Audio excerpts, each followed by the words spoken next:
You are now live with the Dr. Greenthumb Show on Twitch, Discord, Kick, X, YouTube, and the home site, www.brealtv. To my right, Mr. Goodlight, DJ C minus. Happy Memorial Day. Yes. We also have the iconic Eric Big Drum Bobo. What the deal, buddy? We have the legendary Treehouse Crew, Bolton Blombo, Bra Bra, and the Dominator. Yo, what's going on? And we have my peoples from Digital Underground. Damn. Young Hump in the building. What's up, family? Yeah. And we got my man Money B. It's popping. You know? We out here. Yes. It's good to see you, bros, man. Always. Cool, bro. Thanks for having us, too. We go way back. A lot of people wouldn't even think that we go as far back as we do.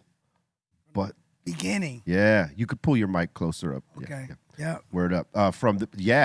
Definitely from before our beginning. Like, you know, there a couple of times I've told the story where, you know, you guys had just come out and we knew a mutual friend named Jerry Davis, rest in peace, I believe, right? Who you know, pretty much was the bridge between us. He was like, you know, we're in demo mode and he's trying to connect us with all the right people, and he connected us with y'all. And we started coming to your shows and, like, you know, just trying to watch your back in whatever way we could. Right. And just, you know, be homeboys and shit like that. And we got to see one of the best hip hop shows that, to me, still has not been matched. Y'all had one of the dopest hip hop shows ever, man. But it was great to see it from the beginning like that, man.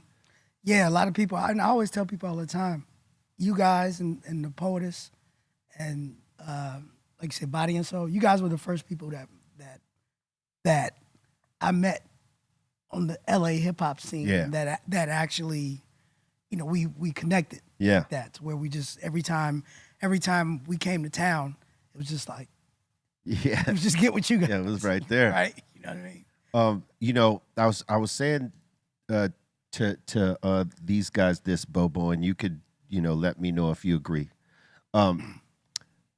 Before the Fugees and before the Roots, these guys, Digital Underground, had the band and they were rocking with the crazy visual show, but with that heavy funk shit, with the band tight. Yep.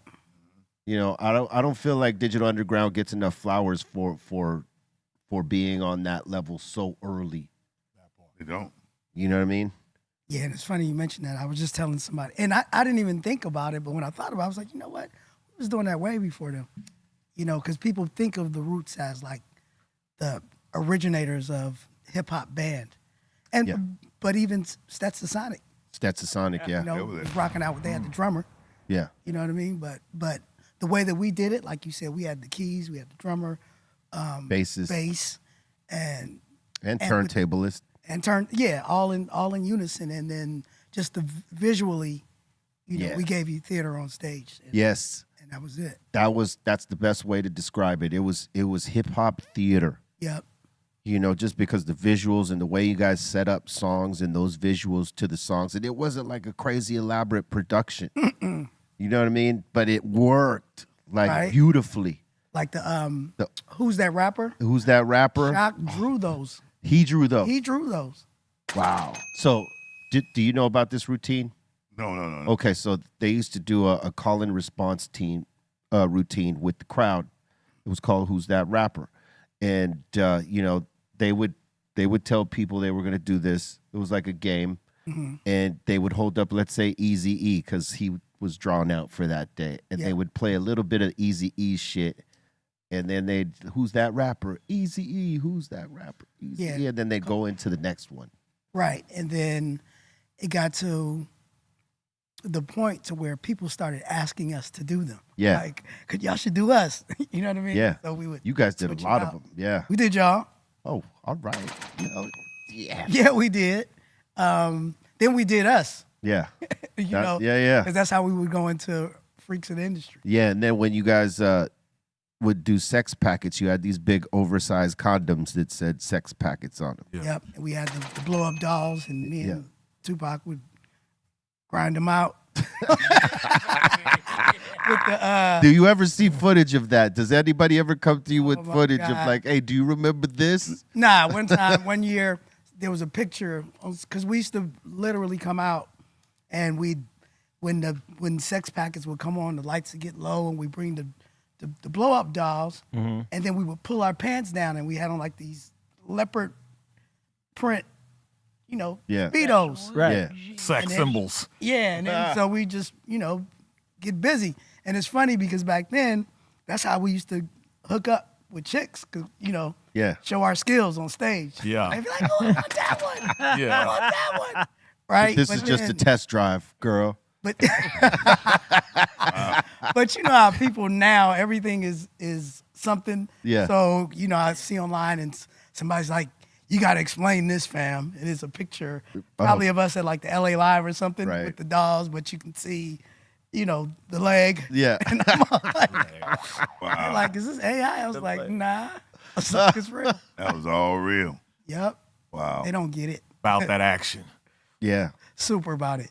I want to say congratulations because it's 35 years of Sex Packets anniversary popping off.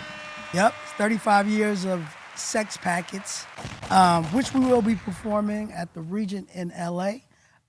We had a date of May 28th, but we decided that we want to move the show. Yeah. And so it's TBA Right on. now, but it's definitely happening. And what we're going to do is, it's funny you talk about how we, were the first with the band. Yeah. Well, Pee Wee, who was one of the people that was in the original band, Yes. is playing with us. Nice. With a couple of known Bay Area musicians, Kev Choice, Yeah. Dame Drummer, Yeah.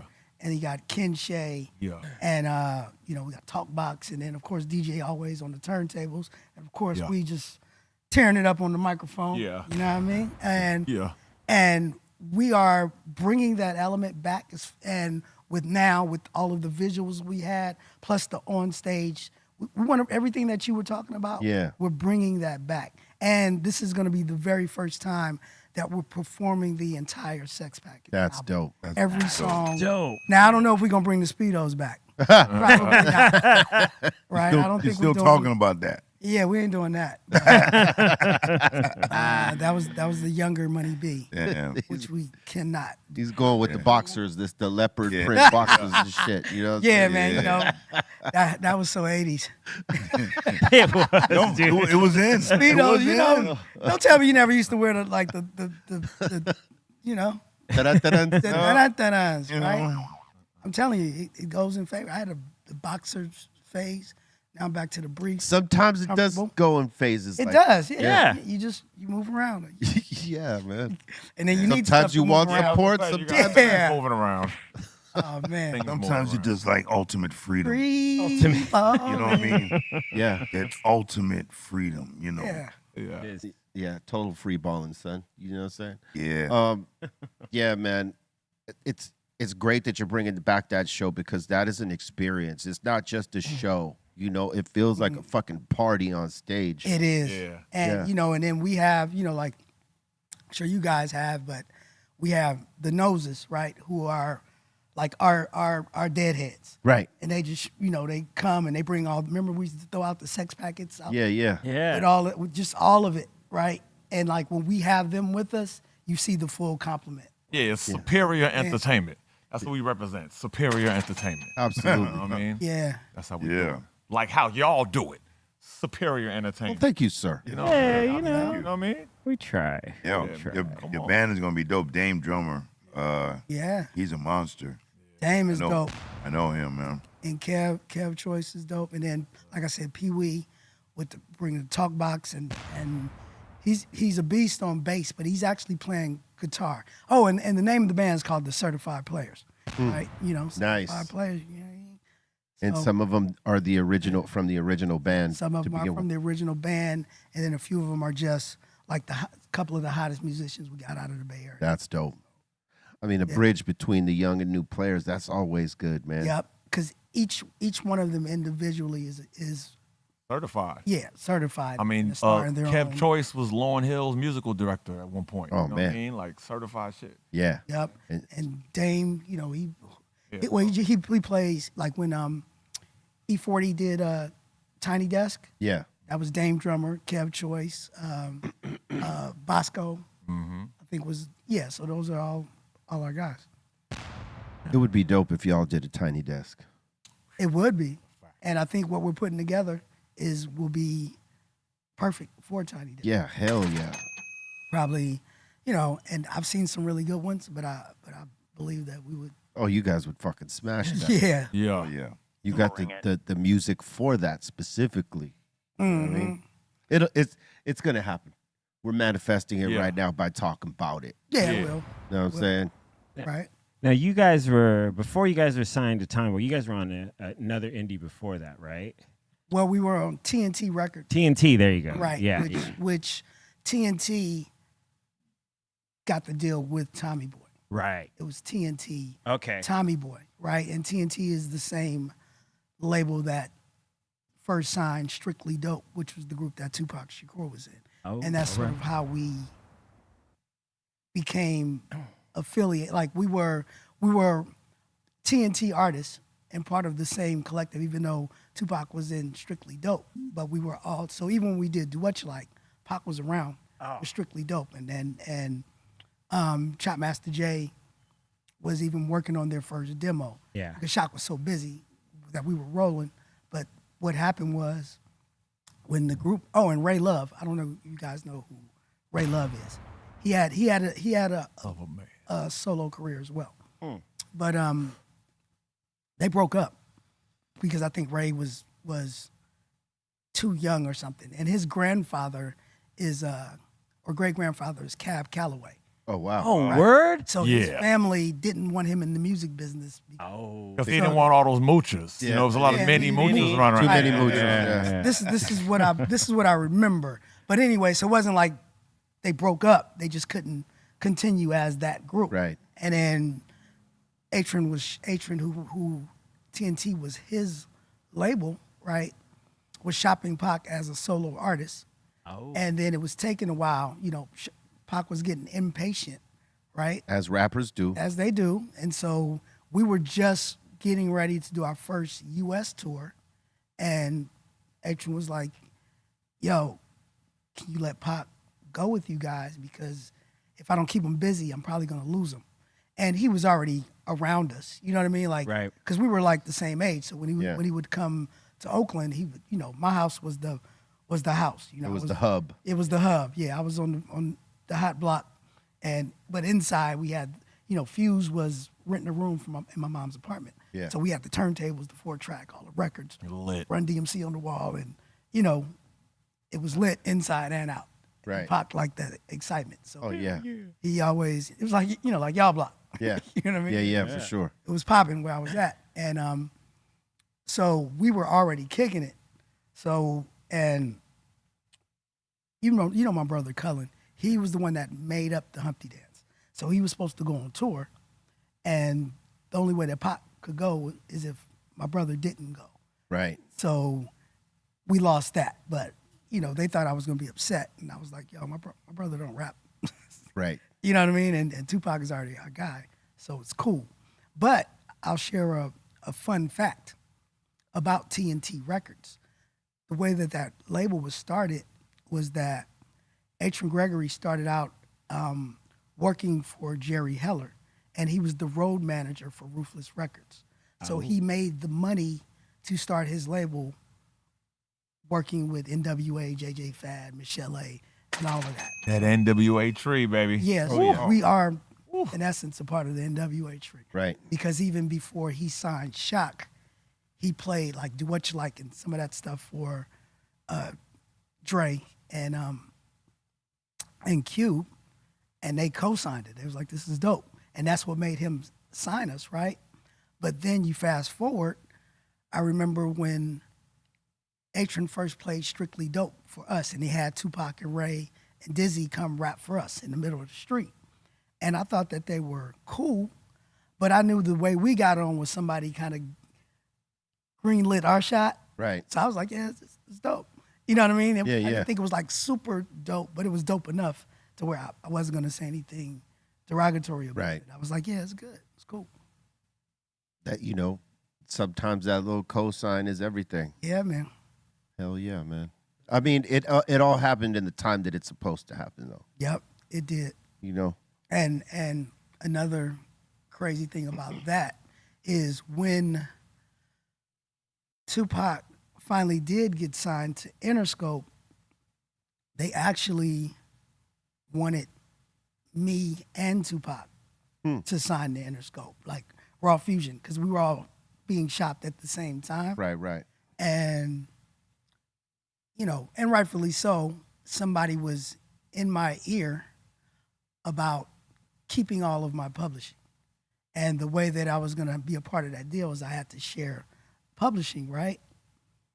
And me and Fuse, we stood on that. We keeping our publishing. And we took the deal that offered us 100% of our publishing, which was Hollywood Records. Right. But in hindsight, had I signed with Interscope, because they were just starting to do what they To build up. eventually did, all of Raw Fusion and Tupac's promotion would have been done Together. Alongside. Oh, right. And at the time, they really wanted me because at the time, I was the more safer, Yeah.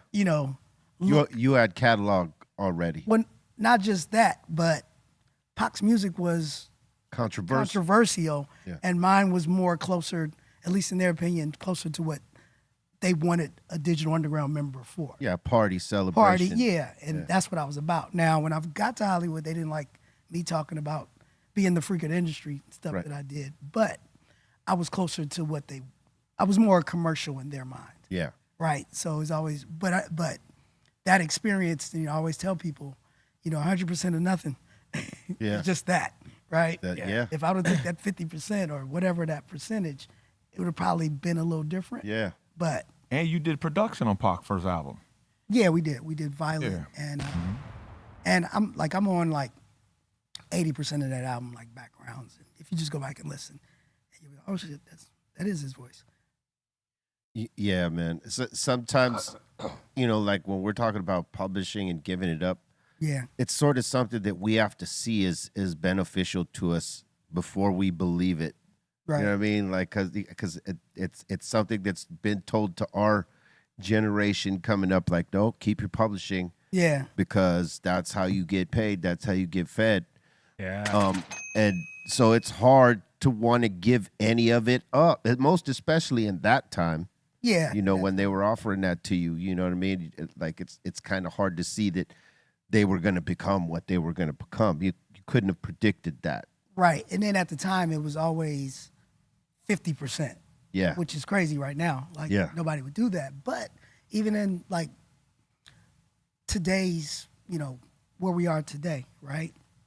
You want, if you can do a publishing deal, give up some of your publishing, but still have the machine, you make more Yeah. than just keeping it and trying to do it yourself. True that. Right. Because they have all the resources Yeah. to put it to work in a different way than keeping it completely to yourself. Yeah. Yeah, and they go find it. Yeah. Because they know Well, they're getting it, so they find every single dime. Yeah, they're invested in it, so they're trying to milk every aspect of it. And you want, and this is the one time where it's a good word, but you want your music to be exploited in that way.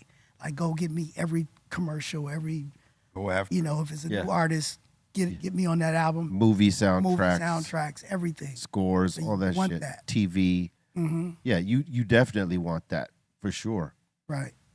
If you give up too much of it, you get none of it.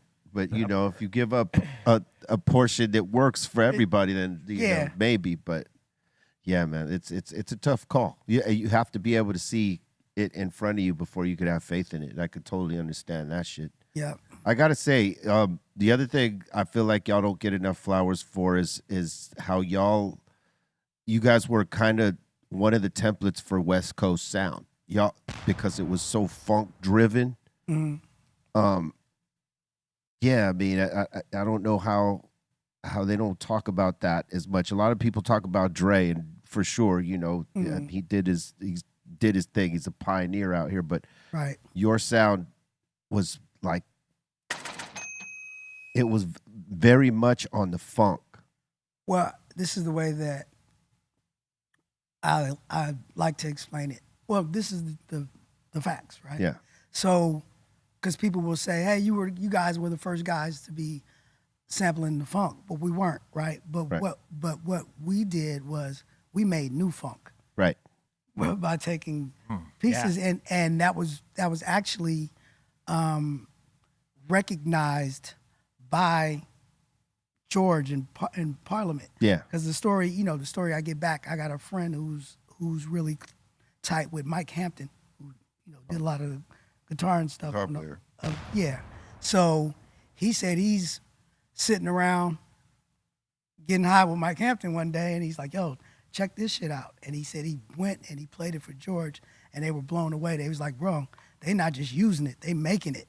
You know what I mean? So they were excited about what we were doing. And then eventually,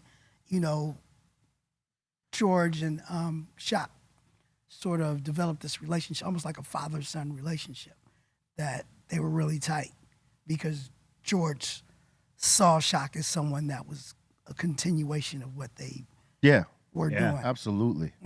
Yeah. I was just going to say, the way that you guys chopped every Parliament Funkadelic sample, almost unrecognizable, but made the new shit, like you said, that was one of the things I loved listening to your guys' records, is hearing what you guys were going to flip from the funk. You know what I mean? Yeah. But like you said, it was like you made new from old. I feel like the way that people were trying to emulate Dre's production, they all were trying to emulate the digital underground sound. Oh man. Because when you hear a song like Pistol Grip Pump, that's totally within the realm. I could, put if I was doing a stem mix, I could put Humpty Dance to fucking Pistol Grip Pump and it would work. Yeah. Oh, yes. Well, Eric Sermon told me, he was like, bro, I sampled the Humpty Dance in 20 songs. Yeah. Yeah, you in can hear every song. And then, and then one day I was talking to him and I was like, bro, one of my favorite songs by EPMD that we used to always trip out on was Rap Is Out of Control. Yeah. Right? Yeah. And then he was like, bro, we was just trying to remake Do What You Like. Wow. Yeah. Wow. I didn't even know that. I mean, everybody was inspiring each other at that point, because there was so many different dynamics and, layers to music in the hip hop world where, you don't hear that so much now. A lot of shit is like cookie cutter these days, but except when you go to the traditional you motherfuckers that are stamped that we know, like Premier, Pete Rock, RZA, Muggs, Scott, and the list goes on. There's so many of those guys for sure still doing shit like that. But most of the time that what you hear on radio is a lot of the cookie cutter shit that we hear. You know what I mean? But at that time that we're talking about, everything you heard on the radio had its own color, had its own vibe, had its own sound. Everybody was trying to be their own shit, and even if they were inspired by somebody else. Yeah, but you had to make it. You had to. Yes. You had to contribute to it, right? Right, Make it just a little bit different, even if it's like, oh yeah, Add but on. it had to be your own thing. It had to be your own thing. Like Add you, on. You couldn't bite. yeah, you couldn't bite. That's With it. these days, biting is totally allowed. Like biting is what gets you over, right? Yeah, That's the kinda, only thing you can do. Because even us, when we first came out, Shock wanted us to be militant, right? And we're, all black and black shades I all could the see time. that. And because if you listen to our music, we always had a sort of a message, right? But we would do it in a humorous way. Right. But we were always about sort of like, wanting things to be harmonious. That's the most general way I could say it, right? Right. But when Public Enemy came out, it was like, can't do that. You know what I mean? Yeah. We can't dress like that. Yeah. We definitely can't claim to be that because this already exists. I think you guys hit it on the money where you came in with. It just was a great look, a great vibe, a great experience all around. I said it for many years. Y'all had the best hip hop show that I had seen because it was, theatrical like that. Right. And no one really was doing that style. The interactive parts too. It wasn't just say, what I say, fuck you say, yeah. It wasn't just some shit like that. Who's that rapper? Yeah. Is genius. Yeah. That's genius work right there. Yeah. And incorporating those things like those sex packets while you're doing that song and creating it like a street corner vibe, like Pac was selling the sex packets on the street like he was a packet dealer. Yeah, that shit was genius. With the packet man. Yeah, I remember it, man. I took notes to all that. Right. You know, like, damn, these motherfuckers are like, I haven't seen a hip hop show like this. And, you know, from that time to now, I've seen plenty of hip hop shows and no one still has touched that. Well, for me, being a huge P-Funk fan, I really appreciated having the hip-hop side of that beat. Like, it's P-Funk. You guys were the P-Funk for hip-hop. Yeah, we were the Funketeers of hip-hop. Exactly. Right. And you guys definitely did it your own way. But the way that, you know, you studied the P-Funk and made it into your own was like, still, it has not been done to this day. Yeah. And it came full circle when we did the album Sons of the P, where we did that album with Parliament. Yeah. Right. So and how did that feel to be able to do that, to put that under your fucking cap right there, man? That shit is crazy. It was crazy. Like you come in the studio and you know the Parliament is Parliament, right? So they all camped out in the studio with their shoes off and you know, you come in, you got to step over guys that's sleeping in the corner. Yeah. But he brought the whole circus with him. But they all contributed, right? That's dope. And it really was when George says it on the song. You know, we're the sons of the prophet. Some say we're the sons of the preacher, but most of all, we need the funk. And George is co-signing it on the record. And then these guys became inseparable. Yeah. Right. To where he played on George's stuff and would tour with them and be a keyboard player in the band. Like he played Shock played with George when George did Woodstock in '99 when they did the Woodstock. He was there? No fucking Shock was his way. keyboard Really? player. Wow. No way. Yeah. Hilarious. Oh And man. then, and then, you know, That's awesome. and then we would just be around, you know, we were around, right? So George did his own version, or Shock did a remix of Needy where he just used Do What You Like, and they came to like my pre-production studio and we recorded it over there. And so anytime, or I remember we did in 2012, I want to say, one of them years when George first started to clean himself up, and he just popped up on us in San Francisco at a gig, and he just did the whole gig with us. That's dope. You know, him and then Fillmore Slim jumped on us, freestyling. Not too many motherfuckers could say that. Yeah. Right? George Clinton jumped on a stage and rocked it with him. You know what I'm saying? And he's done that several times. Whenever he's around, he just feels obligated because we're part of his band. He's a part of our band. I think he knows, like, plenty of producers have sampled them. You know what I mean? Mm-hmm. And he had a relationship with Dre and Cube for a minute, but you guys were like a direct deal of, you know, birthed from them. Yeah, kind of, we were you know a what I mean? derivative for sure. And that's a little bit different than everything else. That's why he would roll up on you guys and do a show with you like that. Yeah, because he recognized it was in us, not just on us. Yeah. You know what I mean? Yeah. Y'all were musical like that, you know, and being musicians and Shock G being able to play and everything like that. It's a different thing, you know. Yep. So I mean, shit, I would never have known that he played keyboard with George. Yeah. Here and there, you know what I mean? Yeah, he would sit in and That's great. and go on the road with him and do that. I mean, I feel like George loves hip hop artists, man. You know what I does. mean? It brought it. It's sort of, well, a lot of artists from his time didn't recognize this. That it would, people that were into hip hop at that point, we like to study where the fucking sample comes from. We go back and this is the group. Let me check them out. And sometimes you fall in love with that group, and it becomes a part of your musical library. Right. Right. There's millions of kids that from our, generation that did this.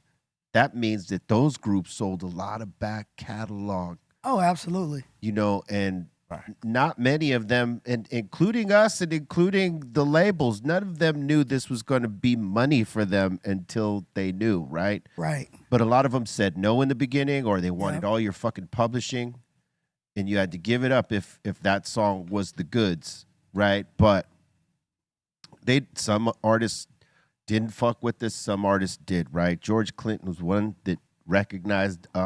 James Brown is one that recognized because it changed their economic situation. Yeah. Yeah. And then I think eventually they did. You know, funny story, we sampled Bohannon on a Raw Fusion record, right? And it took us forever to try to clear it. And then like 6 months or like a year later, he called up to the label and was like, hey, did you guys sample us again? Or would you like to? Do you need it? Do you need it? 2 for 5. Yeah. 2 for 5. I was like, get on it. Like Rick James was another one. He hated hip hop until he saw that check from Hammer. Mm-hmm. Salute to MC Hammer.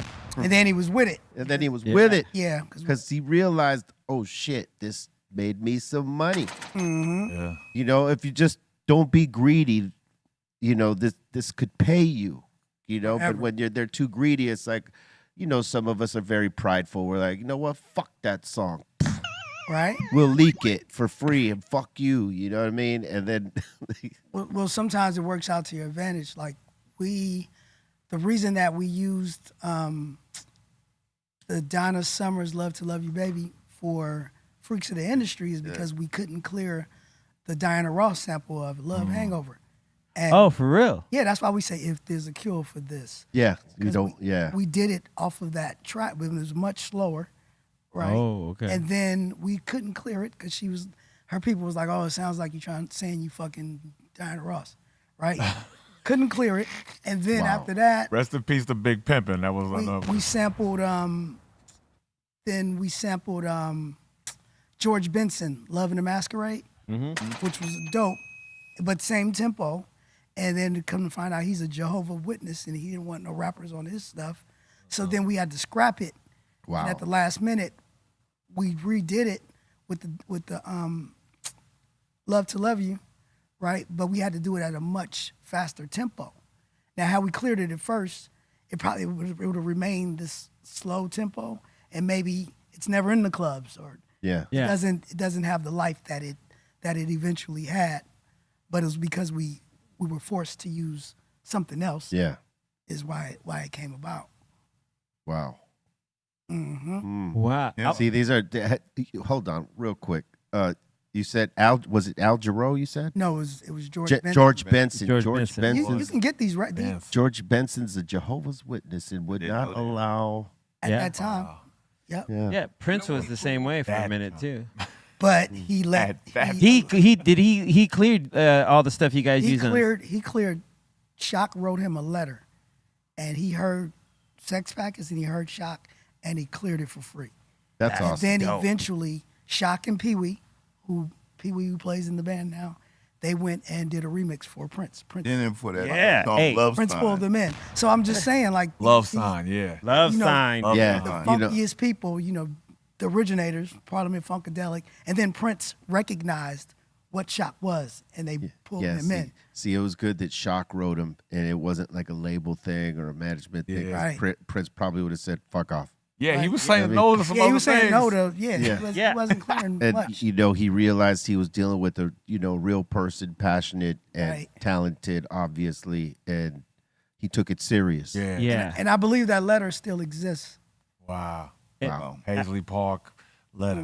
Yeah, I also heard that he was cool. He was kind of cool with sampling. I think it was till Tupac used the time. What's your name? What's your number? Like and What's then your phone number? What's your phone number? Yeah, and Right. so it was a little too, I guess, Blatant. to Prince's liking. So it was after that he stopped clearing because I think Biggie wanted to sample "Nasty Girl" for the song. He had a song "Nasty Boy" on his record, and Prince pulled the clearance from that too.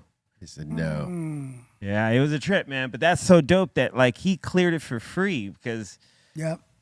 And then Shock ended up using Prince a few times. Like even on our Raw Fusion album, we have a song that samples I forget the song. It might have been Controversy. No. I'll think of it, but yeah, he also sampled Prince on what was it, the No Face when he did Shock G did that No Face yep, record. No Face Project. Yeah, that shit was dope. Mhm. Shock G is to me one of the most underrated hip hop producers of all time. Yeah, I would say, he is one of your favorite producers. Yeah. 'Cause I know Quick loves Shock. Yeah. And like when we went and when we did the record with Quick, we stayed at his house for like a week, and Quick was just picking his brain. You know what I mean? But they would sit in the room and just They could talk that shit music. to each other. Yeah, because they were on that same Frequency. Yeah, so it was just like they were speaking each other's language for real. Yeah. And that was cool. And then also know that, you know, Dre liked Shock, because even if you listen to We're All in the Same Gang, when our part comes on, you hear like the little Humpty bass line. Yeah. And Dre wanted Shock to play it. Wanted him to play it. And I heard, because I wasn't at the studio when they did it, but I heard when he was playing the bass line, Dre was like over his shoulder trying to see how he was doing it. That's dope. You know what I mean? Yeah. Yeah, he was peeping game. He was Yeah, he was just like watching. That's dope. You know, and Shock said he was like, They said, Real I will quick, not yeah. let you see. yeah, No. fucking with him a little bit. You know what I mean? Nah. I'm not going to give you the goods. Yep. You know what's ill to add to that though too is like in the videos, like same song, you don't even see Shock playing the solo. People didn't even know. You seen Dan Aykroyd, you seen whoever, anybody playing it, but you don't even see him like that. Like Yeah. people don't even necessarily know what he's playing, And what he's doing. And he's the one actually playing it. Yeah. That part. Organ solo. Yeah. And it was, you know, and Shock and his alter egos and different characters, right? So, you know, you had Humpty Hump, right? He had his backstory. He's from Tampa, and he burned his nose in a grease fire, and Yeah. and so on and so forth. But then you had, you know, when he played the piano, he was the piano man who was from Detroit, and he had a whole another story. Shock did all of the artwork on all of the animated artwork you see. That's on our him? singles. That's him. But when he did the art, he was rockadelic. Yeah. And he had his own thing. So No yeah, so way. it was like all of this. He was just like a super creative. Yeah. You know. Wow. For sure. I mean, realistically, you know, this is how I create the Greenthumb character, was seeing him do the Humpty character, and that inspired me to do that. Yep. Yeah. So, you know, Why not? thanks to Shock, because I probably would not have done that had I not seen him Seen do it that actually. early on. Yeah. But yep, he would jump out there, right? Yeah. We haven't tried it, but let's just try it. Yeah. And that's how all of- everything he tried, it worked. What tripped me out is when he would split with, was it his brother that was on Yeah. tour with y'all that Yep. looked kind of like him? Yep. No, can't. And his brother would play Shock, and he'd be in the Hump Yeah. deal. Right. It Depending. fucked people up because people didn't know if it was one guy or two guys. Right. Nobody knew, and then we was tight-lipped about it. And then when his brother would be, when we would do same song, his brother would be Humpty because Shock would get on the keys. But when the Humpty parts came, we would create enough of a diversion where he's lip syncing and Shock is in the back actually doing the voice. Yeah, So we would pull it off, that works. you know. I mean, that's how far ahead he was on things. Right. And you know, a lot of those type of ideas would just be from us just kicking it, laughing and doing stupid shit. And we go, you know what, we should try this. Those are when the best ideas come. Huh? Those are when the best ideas Yeah, come. because you the know? way that the Who's That Rapper idea came about, we were in the studio rehearsing. We were getting ready to go to Europe. This is like in '89 for our first tour, because we were popular in Europe before we were popular here. And this is back when I used to smoke weed. And we in the studio, and I'm high as fuck. And I picked up Fuse's MC Hammer, the first record, and it's, you know, it's just his face. And I put it up to my face, and I started going doing all that, and everybody fell out. And we was like, bro, we should put this in the show.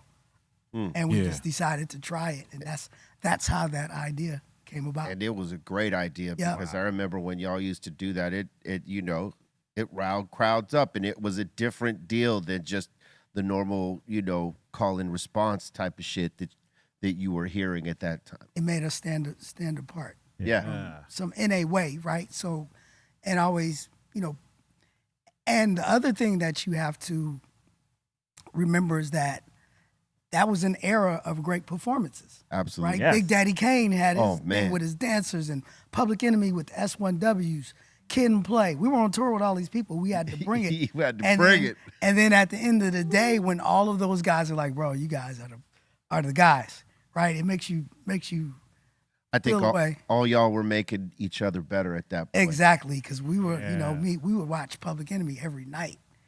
You know, you guys were coming with something they hadn't seen. Yep. You know what I mean? Yeah. So I think everybody on that tour was probably looking at y'all like, oh shit, we got to be better than that. Yeah, like what is this? Yeah. Wow. Because it was different. It was different, man. You know. Yeah. Let me ask you. Sure. You were talking about how Shocky used to draw a lot of the characters and stuff. Sure. You guys have this 35th anniversary vinyl with little pop-up stuff in the middle. Yeah, the pop-up. Was that based from some of his drawings? Yes, it is one of his drawings. So we just took his art, and so the double set, the pop-up, Yeah. it's all from, like, you can look at that and tell Shock drew that. You know what I mean? Yeah. That's his art, but it's Look at that studio setup. yeah, and Tight.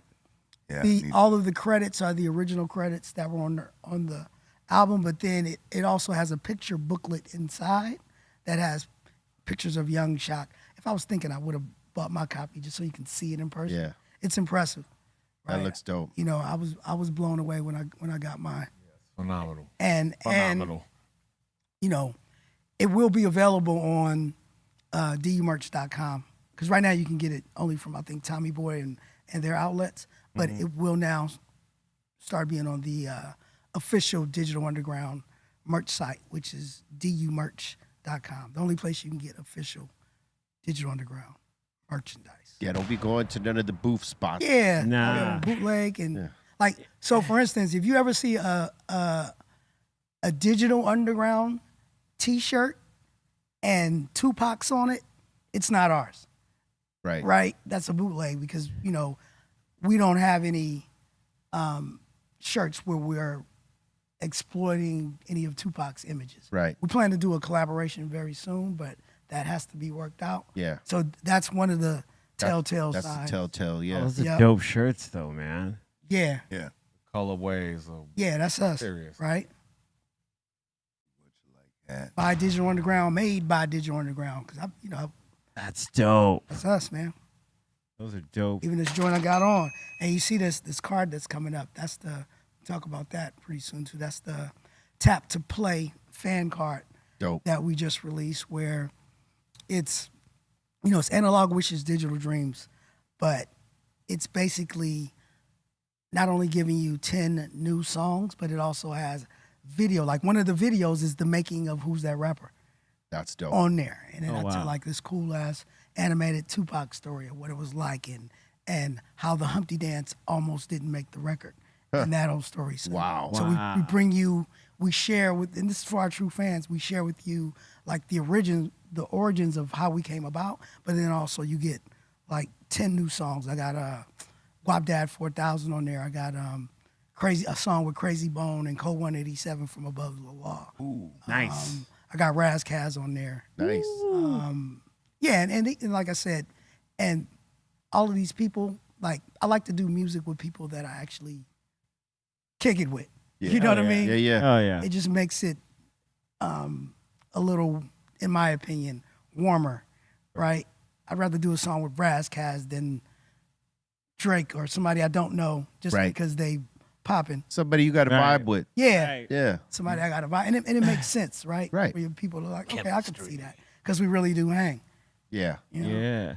Yeah, sometimes when you're on certain labels, they'll be suggesting songs like that. Hey, Yeah. why don't you go after? You know, I like, kind of thought that happened with one or two, I don't know which one, but one of Pac's albums they did after he passed. yeah, There was some cats on there. I was like, bro, he wouldn't even work with this yeah. person. But they were the hottest person. Like, Right. I That didn't even shit see doesn't where always- that. Yeah. It doesn't always work like that though. Yeah. Cause true, there's some motherfuckers he would have stood away from. Yeah. Right. Yeah. And he would have had an issue. Yeah, for sure. Right. And Pac, you don't take much. Yeah, it doesn't Right. take much. Right. He would have had it. And so I kind of kick back and be like, that's kind of, but then that also I know how that made me feel. It made me not even really want to listen to it Yeah. or pay attention to it. Right. So it's kind of like, even after Pac passed and, all of these, all of his records were leaked, songs that he would never have wanted to come out, or these albums that are being made. I kind of tune those out. In a sense, and people are like, the song, I'm gonna kill you before I get to the studio, whatever the name of the track is. I never heard it. Yeah. Because I kind of just stopped. Not on your radar like Yeah, exactly. You know what I mean? Yo, I met a rapper one time and he said, I got a song with Pac. And I was like, was he alive? Because you look like you might not have been around, like active rapping at that age when that happened. Right. He was like, nah, we just, I was like, right, but you got a song with Pac. You bought a verse. Right. Or you got an AI verse. And I want to say I love your shirt, right? Go back to the shirt, Tupac, Cletus Mack, and Shock G, they rocking right now. Yeah. Up in that big studio in the sky together. Come on. Shout out to Battle Cat, because talking about being inspired, Battle Cat I love, man. Whenever somebody that means something to him passes, he pop up with the shirt 4 hours later. And I'll be like, Yeah. He's quick with it. And I said, that's how you got to represent, man, because you got to represent your people like that. So, Hell yeah. man. Battle Cat is the OG. Oh, and crazy, go back to the shirt. I didn't even trip. Is behind Pac is Big D. Rest in peace as well. Yeah. Big D was, me and Big D went to, or Dion Evans, DJ Impossible, Big D.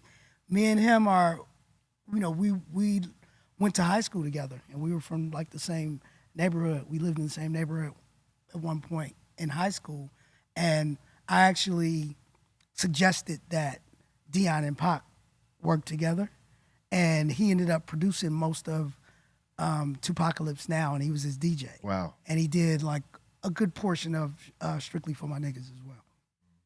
Amen. So all 4 of them guys is Yeah. rocking together again. That was my Tupac album, Tupacalypse Now. Yeah, that was That was OG. the one right there. It was OG. Right. And yeah, man, we it's never promised, right? No. So we were having a conversation about when we should slow down, and I don't believe we should ever slow down. Yeah. As long as you feel it, just keep rocking. As long as you feel it. As long as you feel it, don't force it, but also don't force yourself to stop because you think you're supposed to stop. Yeah. Right? Fuck everybody. Just do what you. Yeah, The wheels fall off. Yeah, I Yep. mean, if you still have fun doing it, Yeah. even more so, you know what I mean? Because you want to love what you do. And, when you're doing what you love and you don't recognize that, sometimes you take it for granted. But, Right. if you need to reset to rewire and realize what is in front of you and, like, the blessing you got Right. by being able to be doing what you love, Right. then maybe you get back to like that joy part of it. You know what I mean? If you're frustrated with it and it became a job, then you tend to look at it like it's a burden, but you shouldn't look at it that way. This is fucking a blessing to you because not everybody could be in that spot. Everybody can't. And do you it. said the key word that I was just thinking. You said joy, because it's with the game, it's joy and pain. Rest in peace to Rob Bass. Absolutely. Rest in peace, Rob Bass. Man. Nice way to catch that. Yeah. Yeah. Just catching Joy that. and pain. Joy and pain. No, Yeah. that's real, man. You gotta love what you do, and if you're blessed to do that, appreciate it. Especially when, go ahead, I'm sorry. No, just because anything could happen. Shit is fleeting, so as long as you can keep it moving, keep it moving. Yeah, and then when you look up and you know that you got better bars than some of the shit Oh, you're yeah. hearing out there, it's like, Oh, yeah. why wouldn't I? You know, and I just believe that once a creative, always a creative. Yeah, Right? You may channel it through different things, but you have to have an outlet as a creative. You may start becoming a writer and write books, or become a painter, or whatever, or build Chevrolets. You know what I mean? But it's creating. If you're creative, you always have this creative mind you're constantly going. that you need to Yeah. have an outlet for. You could take breaks, but you shouldn't stop long. Yep. I mean, fuck. Look, David Bowie, he was like dying and he was recording shit and Dilla. being creative. Right. Yeah. Like, Fucking Deborah Harry. She's like 80 and she's touring. doing her Herbie shit. Hancock, And people want to hear it. Herbie I want to see Hancock. it. Man, Fucking, Mick Jagger. yeah. I just saw Stones. Paul McCartney. Come on. Paul McCartney yeah, too. He's killing it. I Right. just saw this Barry group, Manilow. this punk group, Fear. Okay. Lead singer, Oh yeah. he's like 77 years old, and he's out there. I mean, screaming, doing the whole Yeah. thing. Like his voice was Oh, yeah. intact. I'm like, damn. Glenn Danzig. You know, Got that energy. you got that energy. So it's like if you love it and you can still do it. Yeah. Yo, we Yeah. did a Do it. cruise early this year, and it was a bunch of people performing, and Gary Newman performed. Man, I had a couple brews, man, some red stripes. I'm sitting red stripe watching him do the cars, all that car Oh, shit. I was man. sitting there like, Oh, man. man. hard body, Man, boy. man. That was incredible. That's an easy gig for my man right there, Gary Man, Newman. that's forever Yeah, right there. That yeah. jam. He got like 5 other ones that I didn't know was him. I was like, oh, that's him? Yeah. Yeah. Incredible. Yeah. Incredible. Metal's with the Man. jam, dude. He's got some catalog. Yeah. And it's also the other blessing, right? Is because we all love music, right? And we have these groups and these acts that we grew up on, right? Right. So now we're playing with Gary Newman and groups that we Grew up on. grew up on. I'm trying to think, who did Yeah. we just do a show with? Oh, Billy Ocean. Billy Ocean and Billy Ocean. Billy Ocean On an island. We Oh, with yeah, the we cruise. were in One of we these did nights. Caribbean That's the song. Queen, That's and we the were in song. the Caribbean. I'm on the island with Billy Ocean. That's Come on. the song right there. Yeah, Tell you. and as much as we perform with like the Sugar Hill Gang, right? Who that's what made me want to fuck with it. Yeah. You know what I mean? And obviously, Too Short is my guy, but Yeah. but being from Oakland, there's no money be without Too Short, right? Right. To be able Yeah. to see somebody from where you're from Yeah. actually do it made me believe that I could do it. Right. And now all of these guys, your Shorts, your Canes, to your Sugar Hill Gangs, to your, Rob Bases and all of that. People that I idolize, like, I just did a song with PMD, Right. right? And you gotta hear it. It's kind of I gotta hear it. Yep. Bring it. Yeah. But yeah, man. Blessing. It's a blessing in that way as well. Hell yeah. You know what I mean? And then I will say it like this. How you mentioned that, even before you started, you used to come to our shows, right? Yeah. It's a blessing to see where you are now. Yeah. Right? And the empire that you built. Yeah. And the fact, and you are an example of longevity, consistency, and just knowing how to navigate and stay relevant. Yeah. Right. From then to now, and still you look good doing. Thank you, sir. You know what I mean? Yeah. I gotta say it, like I know you guys used to come and learn from us, right? Absolutely. But I study and learn from you now.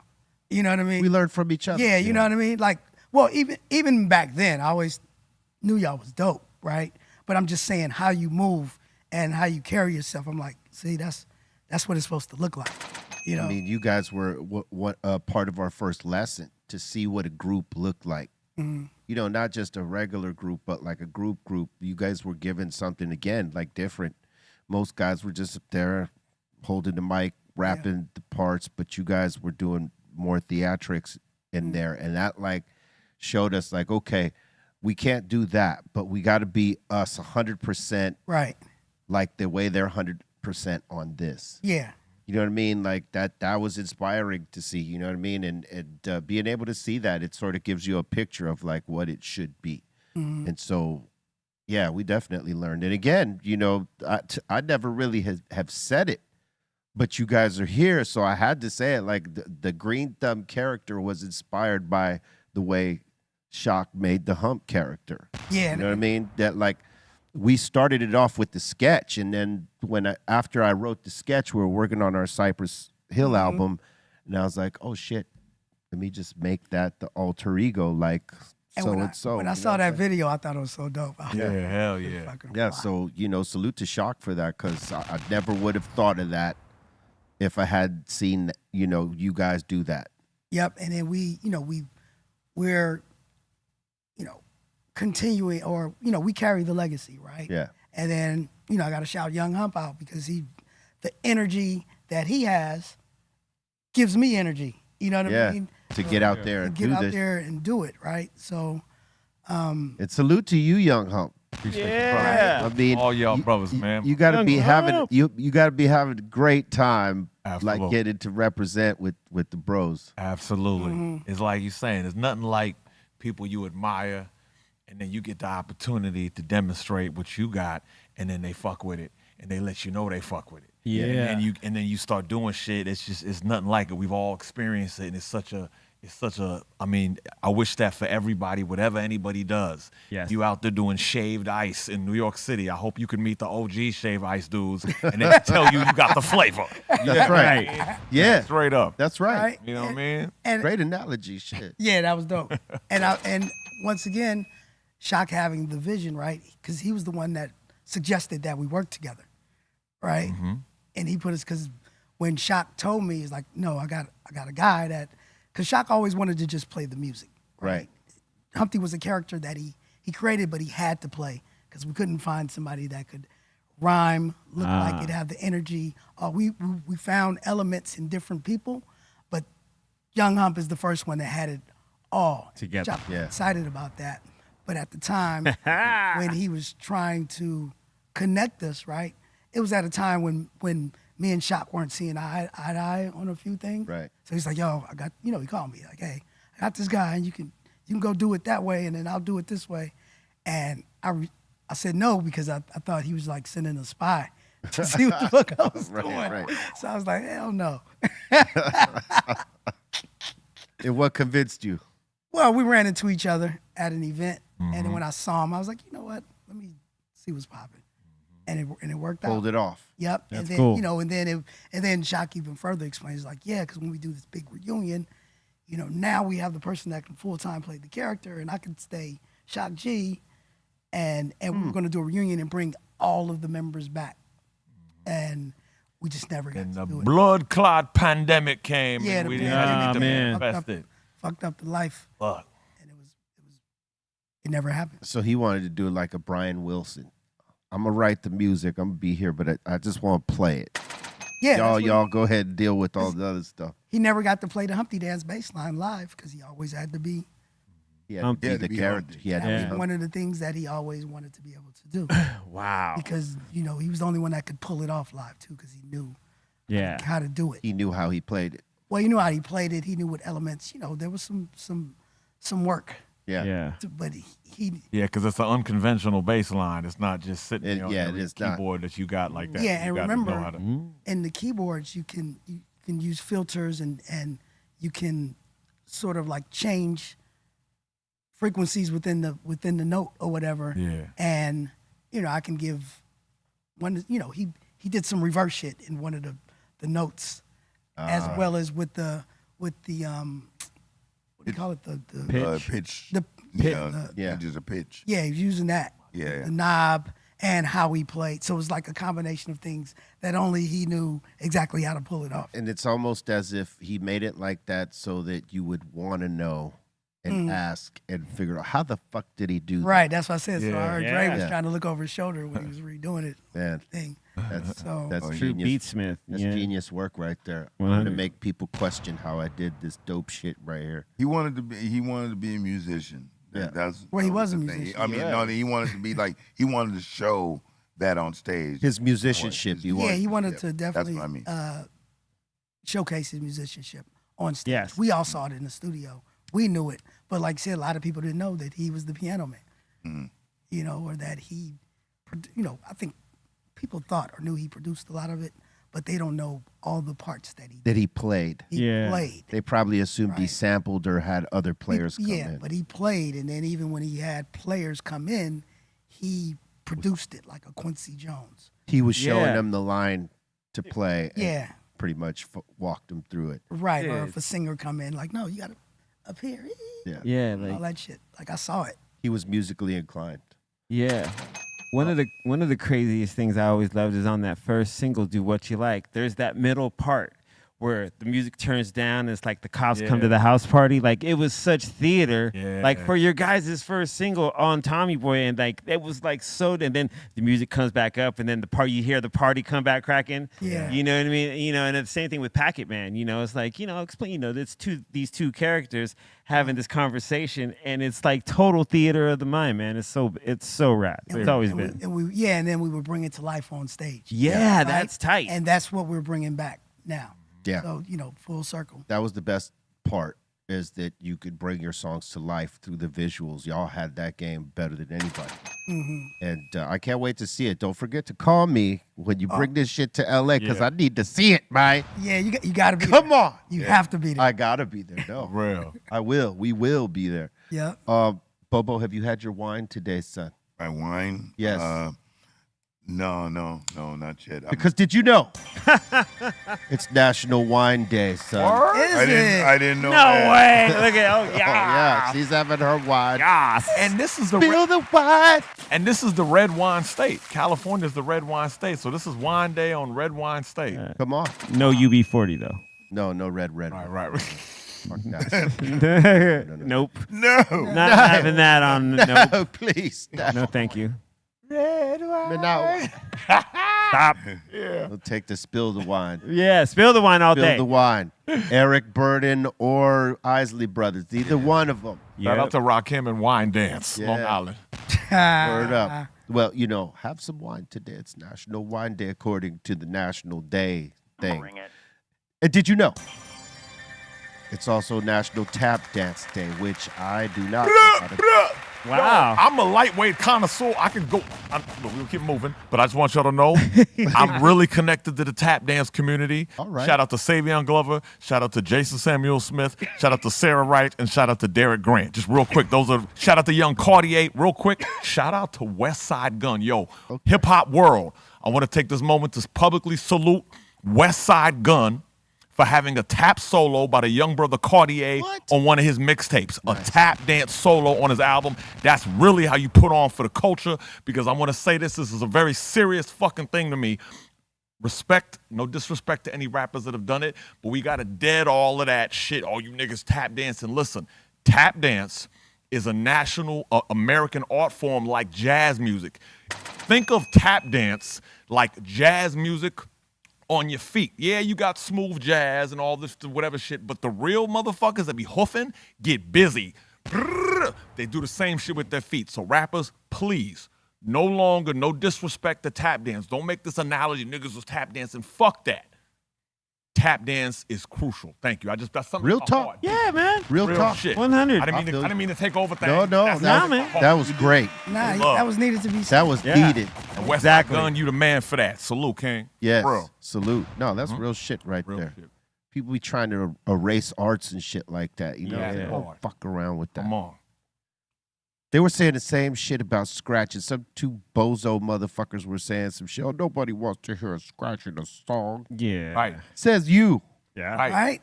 And then when Herbie Hancock did Rocket, that gave it a more credibility. Yeah. You know what I mean? It's all, man. Yeah. Yeah. Yeah. No. I was just saying I need more scratches in my music. We need more Yeah, gotta scratches. bring that yes. shit back. Bring the scratching back. For You know real. what I'm saying? Don't forget the DJ. Don't forget Yeah. the DJ, especially when you got like, you know, a turntablist on the highest of levels. You don't put Yeah. handcuffs on them. You unleash. And when you have the right words that you choose, the right sentences that paint a picture. For example, Pac, when my homie calls, if you ever need a place to stay, well, all right, y'all. Chill, brother. Let's reverse. If you ever need a place to stay, well, all right. That's a LL Cool J from Around the Way girl. Yeah. If you ever need a place to stay, well, all right. So he's expressing to my niggas, if you need a place to stay, the police is after you, baby mama tripping, whatever you out here, I got you over here. Yeah. So it was like the mindset of taking words that mean something Yeah. and constructed a message using voices that matter to us. Come on, man. Yeah. And while we on it, when my homies calls was produced and the scratching done by Big D. You see Yeah. the shirt. Word up. Big Come on. Don't forget the DJ, motherfuckers. Yeah. Yeah. And did you know? And you probably do. Because you probably, maybe if you're not here, you're at a barbecue. It's National Memorial Day. You heard those bars right there. I heard that. It is. Yes, it is. Memorial Day. I have bars every now and then. Did you know it is the birthday of Mike Myers, born on this day in 1963? Dope. I thought he was born on Halloween. I see what you did there. Did you know it is the birthday of the late, great Anne Heche, born on this day in 1969. Rest in peace. And Hayes. Her death was kind of crazy. Yeah, it was. What happened? She was on one, and she was in her car like flipping around the block, and then ran into a building, smashed into the building, right? Yep. Something like that, and they took her off into the ambulance, and she died later that day. So did they consider it a suicide? They didn't really say that, but they were like talking about in the toxicology reports that she might have had something in her system. Might have. Might have, yes, allegedly. Allegedly. Did you know it is the birthday of Jamie Kennedy, born on this day in 1970? Jamie Kennedy. Salute to my dude. Just seen him over at the Sirius XM building the other day. We're gonna have him come back, man. Yeah. He got a lot to say. He sure does. And did you know, on this day in 1999, Slick Rick dropped The Art of Storytelling.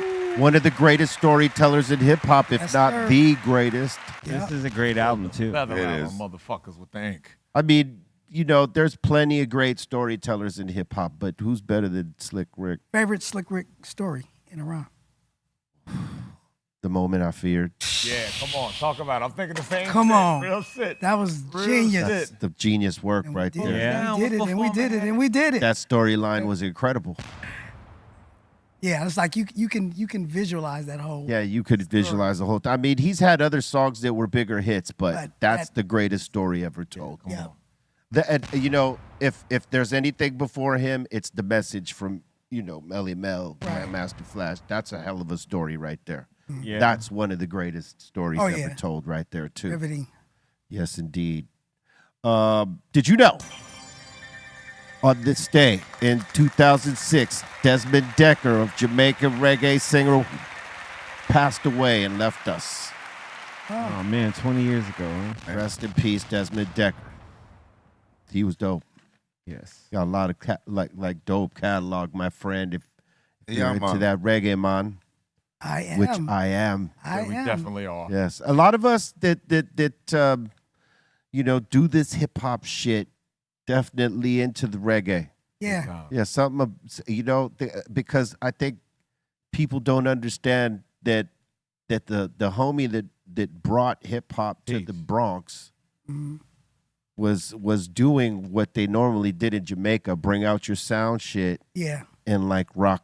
Two Rock the turntables spot. and a microphone. Them. And this is where it was birthed from. So it doesn't surprise me that like a lot of us fuck with reggae and dance hall, most especially. Yeah, and then the other thing about that too is when in dancehall culture or reggae, the DJ is the MC. The DJ is the MC, yeah. The DJ is the MC. DJing is talking your shit. Yeah. And I'll say why we love it, right? So like after hip hop, reggae, and then even country to an extent are like the last remaining real soul music. Because Right. usually the person that say it wrote it Right. and is talking about Yeah. an experience.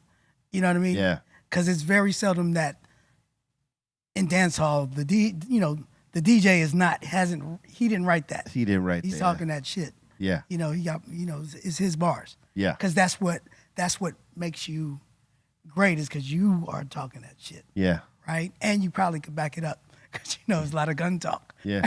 Yeah. A lot of gun talk. A lot of gun talk. Serious business. Serious shit.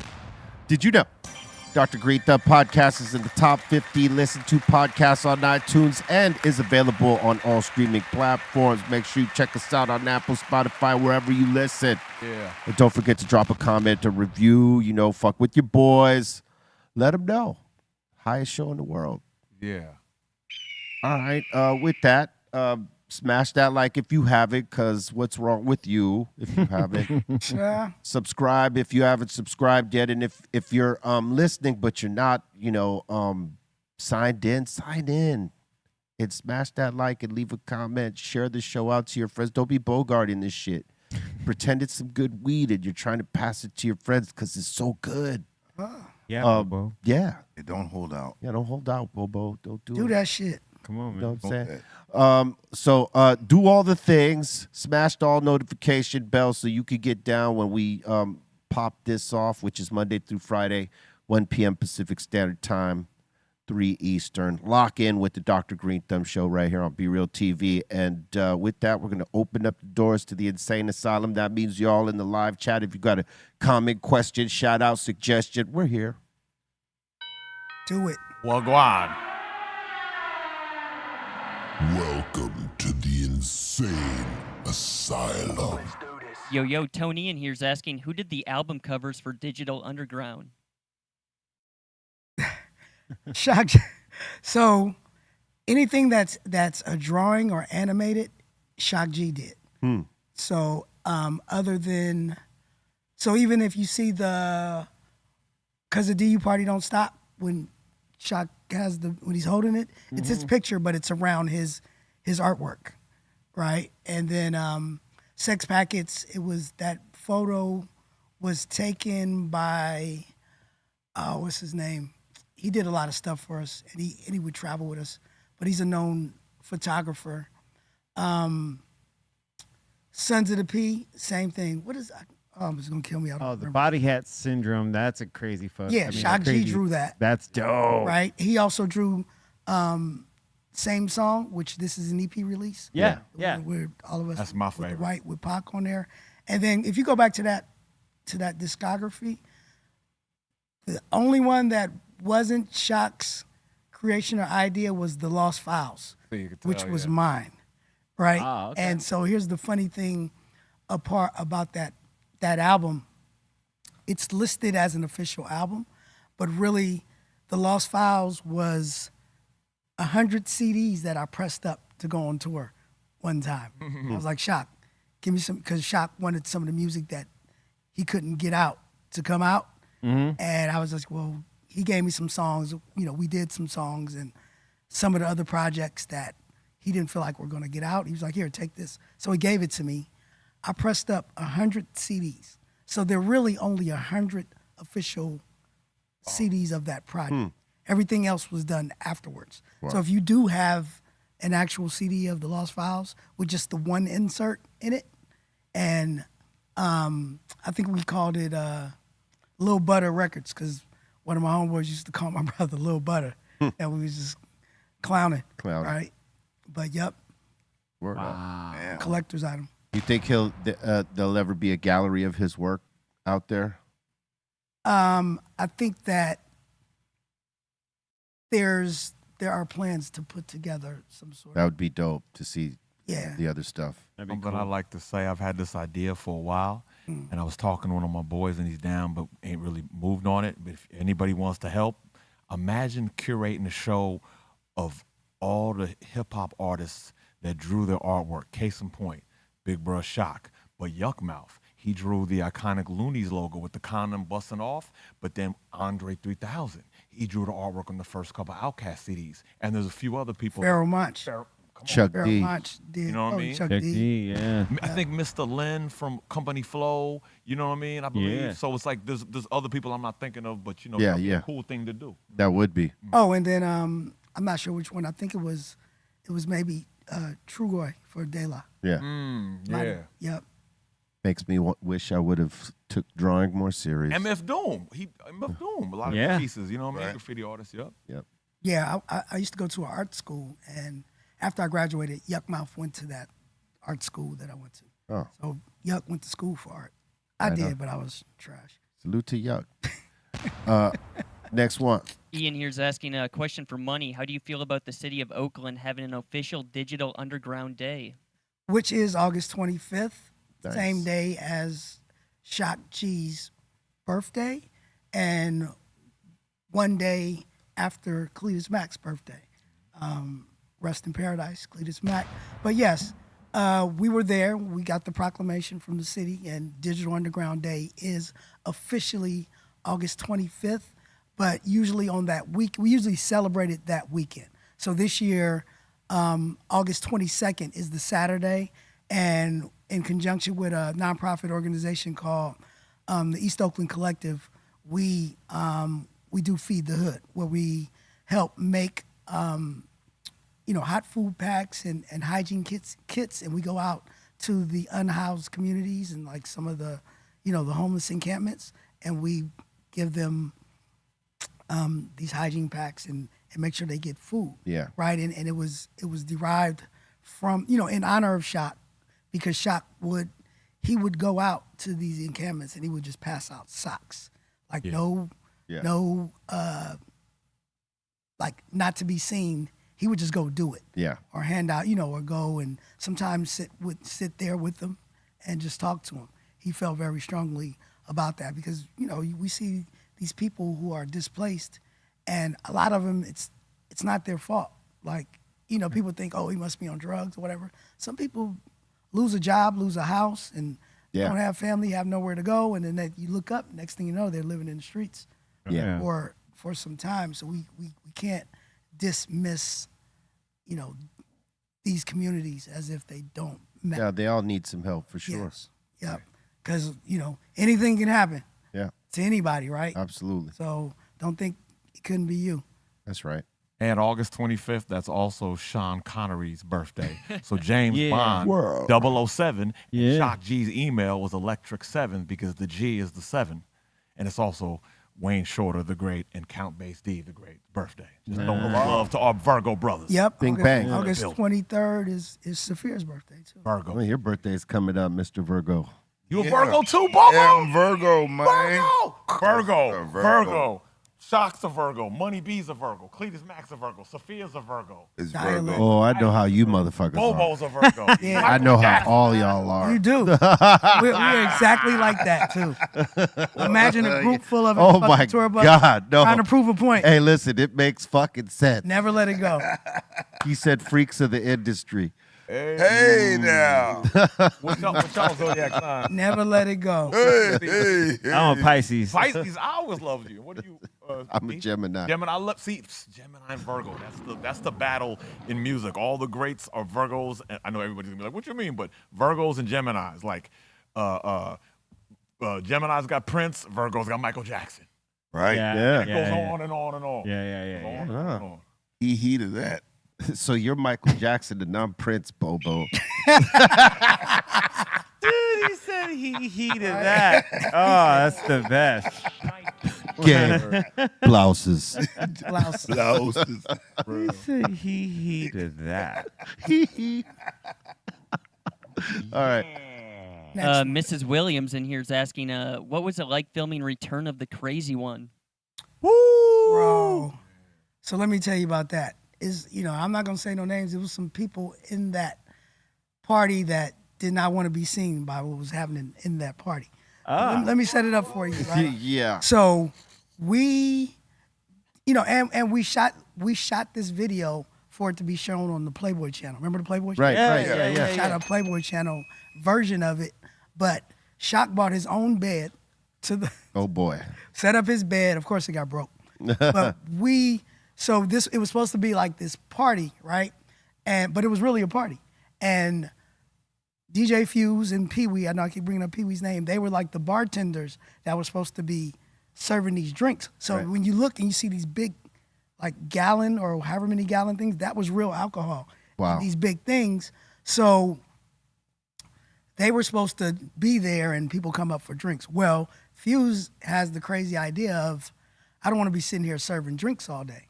So when people come up and say, let me get a vodka and Coke or whatever, he filled the vodka of the red cup all the way up to here and just did a splash of Coke. So everybody in that whole place was drunk out of their mind, right? And we had like llamas and pigs running through the party. Yeah. And we had this big Humpty nose that we built to take on the road with us.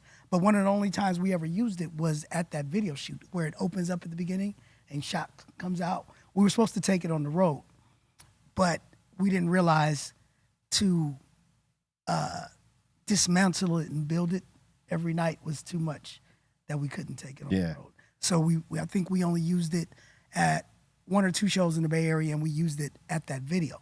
But the crazy part about it is afterwards, for years after that in the Bay, I'd always run into people like, yo, after that video, man, I wrecked my car and I lost my job. Oh, I got divorced after that. Like, I hear all these crazy stories of the aftermath of everybody trying to get home drunk out of their mind and high from being at this video shoot. The results. The results, yeah. People's lives changed after that. I got divorced. I got divorced. No, for real. I lost my job. I lost my job, divorces. I wrecked my car. I broke my leg. And Wow. You got some girl pregnant at the party. yeah, real talk. All that. All of that. I know somebody personally. Oh, so that I was just guessing, but all right, but yeah. that happened. That happened. Yeah. For sure. All right. But we had fun. It was all, We had all fun. done in fun. Yeah. All right. Next one. And I apologize to anybody that had a situation, but it's definitely a story to tell. Yeah. Mrs. Williams is also asking, any stories about making Good Thing We Rappin'? We didn't do a video for that song, but that song is an actual true story of, because before Music Shock, he was in the pimp game a little bit, he had a little pimp crew and he traveled across the country. He was, I think his pimp name was Icy Mike or something like that. Icy Mike. Icy Mike. Right. Wow. As a, that was his pimp name. And he really did. So the story that he's telling and Good Thing That We're Rapping is an actual story of, of a brief part of his life. That could have been another character he popped off on Well, stage. he did. Oh, yeah, he did. recreated, Peanut Anafu Hakeem Washington was the co-lawyer. He's a pimp dude. But we would always perform Good Thing That We're Rapping in our show. Yeah, You probably never seen that one, but same thing. You put on the big pimp coat, and we had this whole thing, and either him and Clee would do it, or him and Essential. It was live. That's dope. But yep. I'm glad you asked that question. Right on. Yo, Dope. Money B, can you talk about the photo shoot with the album Talkin' Dirty? Yeah, that chick was. That seems pretty blatant, right? Yeah. Talk dirty. So she was actually one of our dancers at the time, and so what was crazy is, we got kicked off stage early because remember I said we used to have the blow up dolls when we did Yeah. sex packets. At some point we graduated where we had real girls, right? And at one point in the show, one of the girls, they do this routine, and then she'd bend over, spread her legs, and pull these beads out, all the way out Oh boy. All right. on stage. But, Yeah. but these are Bobo's like, where was I? these are all ages shows. But and then eventually, because these chicks, it was bad, right? Right. And the one that's in the picture, briefly, Shock dated her, right? Yeah. But the other one she was nice, and we did a summer jam, and fucking Keith Sweat started talking to her, and she left with Keith Sweat, never came back. Oh wow. Oh. I want that girl. She retired. Did he make it last forever? He must have. He at least made it last long enough to must have to find another dancer. Make it last. He made it last long enough. Must have to find another job. And shout out to her. Oh man. Off she went with Keith Sweat. Yeah. That's like a book. You know Right. what I'm saying? Yeah. I do have a book coming out though too. All right. Nice. Yep. It's coming out at the end of this year, probably like September-ish. But the audiobook part of it is going to be immersive, right? Whereas, how we sit here and I'm just telling you all these stories, like, it goes on for days and days and days. But because I'm such a collector, I actually have like cassettes of like our first shows in Europe and backstage when some of these stories I'm talking about, goofing around and videotapes of us doing things that I'm talking about. So when I talk about them in the audiobook, I'm actually sharing real audio of Nice. of things that happened, you know, with us. And then with the help of AI, I'm also going to pick and choose certain scenarios where, let's just say, I'm having a conversation with Shock. Well, maybe a line will be answered in Shock's voice. Oh, You know that's what I'm dope. saying? Yeah. Or, you know, with anybody that I so choose to do that with, just to make it really Yeah. like you're, you know, once again, creating theater. Yeah. Once again. So that's what we're doing with that. Name of the book is called ADU Party Don't Stop. And it's not necessarily a hip hop book. It's more of, I call it like an American history tale, right? Because I'm talking about my whole life. And a lot of people don't know my father and mother were in the Black Panther Party, right? So I grew up, I went to the Black Panther Party school that started the free lunch program and free breakfast program and going out and raising money, research for sickle cell anemia, which, you know, affects a lot of, you know, people of color, Right. mostly, right? So I'm talking about how, you know, growing up in the 70s with that, and then we moved to the 80s when the crack epidemic hit, and I had to navigate as a teenager in Oakland with everybody I know selling dope and, you know, and all of that. Then we get to the 90s with Digital Underground and Tupac and throughout my career, and then having to also navigate once the light starts to dim a little bit, you know, because people Right. don't talk about that. Yeah. Right? And like I said, you know, we have to sort of reinvent ourselves, or at least adjust to the new climate when the climate changes, whatever it becomes. And so I'm just being really open about all of that stuff. Yeah. I mean, you know, people can connect with that as opposed to just telling them all your wins. Yeah, nah, I'm telling you, You know what I'm saying? Yeah. I'm sharing it, bro. Yeah. You know, Oh yeah. You know, Word up. funny thing, I always tell people, like, when that whole crack shit happened, I was like, I was the worst dope dealer ever, right? I got robbed, everything. Yeah.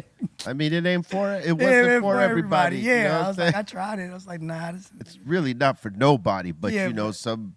But yeah, people because have when it's talent. happening with everybody, Yeah. well, maybe I should fuck around, but really, it wasn't for me. Yeah. I mean, when you don't have shit and you see all your boys that are wrapped up in that shit and they are having shit, it's that temptation that is like, you know, well, maybe I should go do that. I could have something too. And more so that I'm just with these dudes every day, and I'm taking all the risks because I'm riding with them. Yeah, and might I'm not as making well. no money. I might as well. Right. Fuck Yeah, around there's and that fuck around. too. There's Yeah. that too. You're like in the situation and you're like, you know what? Okay. Hey, Might Yeah, might as well try. Yeah, might as well try it out. But you need to have certain. Yes, there's a certain get down you have to have. And if you don't have that, you won't last too long. Yeah, and if you don't have certain relationships as well, Yeah. right? You have to be connected. You have to be somewhere where there's a lot of clientele, and if it's easy for you, then it's easy for you. Yeah. You know. It's not an easy gig. Right. Right, next one. Mason in here is asking, yo, Shot or Money B, can you talk about your experience filming Nothing But Trouble? And did you ever hang out with Chevy Chase or Dan Aykroyd? We did.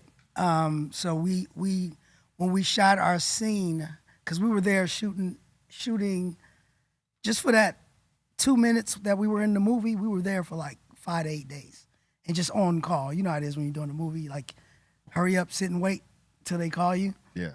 But when we were there, you know, we shot our scenes with Chevy Chase and Dan Aykroyd and John Candy. So they were all very, you know, they came up, they were hanging out with us. Yeah. And they were all super cool. We never met Demi Moore because she wasn't in our scenes. Right. So she was never there the days that we were shooting. But, you know, even the way that we got in the movie, Dan Aykroyd had to come to one of our shows because originally, I think they wanted De La Soul to be in the movie, but they were busy. And we were signed to Tommy Boy, which De La was signed to. And somebody at Tommy Boy was like, hey, we got Digital. And he wasn't familiar. So he came to one of our shows in LA at the Palace. Remember the Palace? OG Yeah. Palace. Popping off. Palace. Yeah. He came to the Palace We killed it, of course, right? Of course you did. And then he comes down in the dressing room. Remember, the dressing room's downstairs. Yeah. Yep. Fires up a big ass blunt. It's like, yo, y'all want to be in this movie? And smoked out with us. And next thing you know, we was on. Great move. Yeah. And salute to Dan Aykroyd because he's with the shits. Yeah, he was. He's dope. He's a musician. He recognized what was going on. Yeah, he saw it and was like, okay. And it was his idea. So for same song, how you hear the B3 organ at the end, Yeah. the playing. Before we made the song, he said, my character has a B3 organ. And can you play some? Can you have some playing so that in the movie I can play it? Yeah. So he played that part for Dan Aykroyd to do in the movie. Dope. Yep. Another nugget for y'all. Fun facts. Did you know? Did you know? Did you know? Yeah. Damn. That's right. Keep them coming. Keep them coming. Maria's asking, Yo, B, are you going to be on the Last Friday soundtrack? That's up to Cube. I don't know. Wondering if you got asked. I have not. But I mean, who knows? You should. I can't say yes or no at this point. Like, But if he hits me up, yes, of course. And she's way ahead of her time. I mean, I just seen them on something yesterday. They still writing the script. That's what I heard. She's way advanced. Right. She's already on the manifesting. soundtrack. Have you But- performed at the after party yet? Be real. Yeah. Man, they But- write In the my script. mind's eye, yes. Mike Epps Yeah. just agreed to do the movie. but Smokey's going to be in it, right? Yeah. So it's going to have to have some involvement with cannabis, right? And how do you have that without approaching Be Real? Well, I mean, that's a great pitch. You know what I mean? It's not official. We co-signed this message. I'm just saying. Right. Like, what? Yes. No, I won't disagree. You know what I'm saying? Yeah. I don't know who the new guy is. Hey, guy. Hey, new guy. Who's the new guy? Like, who? No, I'm asking you guys, really. Who's the new weed guy in hip hop that everybody associates that with? Is there a weed guy? I mean, there's many weed guys now. But who's the newest weed guy that everybody's like, yeah, he's just known as the weed guy? I don't really Wiz? know. Wiz, yeah, I Wiz guess. or Out of the, Burner? out Is of he the, the latest? God, out it's of been the some years. well, he's not the latest, but I mean, in terms of who they look at, yeah, he's one of those guys. One of those guys. Yeah. There's not like a new younger artist. no. who's a Not guy. really. There's 'Cause, because there's too many. Because here's the thing that's happened is that just like there's gangster rap was which an offshoot of what NWA was doing, right? Mm-hmm. They were just doing hip hop, but it, everything after it becomes gangster rap. Yeah, It sounds like intentional. that, right? So now you have a generation of rappers that are like specifically making weed albums. You know what I mean? So there's so fucking many of them. You just Yeah, don't so know. yeah, Yeah. it turned into a subgenre. Yeah. Shout out to Burner real quick. Yeah, salute. He's Burner. one of the ones too, for sure. Yeah, Burner. Yeah, I dig it. That was my question. yeah, Sorry. yeah. I don't know if there's a new. No. I think that after Wiz is maybe Smoke Dizza out of New York. Smoke Div? Yeah, there's Smoke Dizza, Oh, Smoke Dizzle. and there's also Currency Spitta. Yeah. Those guys. Yeah. I know Currency. Yeah, Okay. all dope. Makes sense. Get it? Dope. Yeah, Such shit there. Get it? so dope. They're all dope. Hear that? It's all dope. It's all dope. All right, what else you got? Kodiak's asking, do you guys feel any kind of pressure to have to keep up with today's artists and sound? Not No. at all. No, they have to keep up with us. They do. That part. And no, for real, this is a teachable moment. A good question, right? And I would just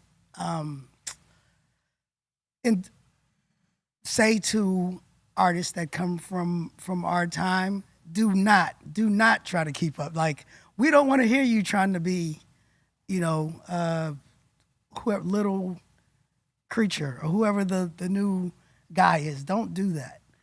We want to hear KRS One sound like KRS One. Right. We want to hear Special Ed sound like Special Ed. I'm sure you want to hear Money B sound like Money B, right?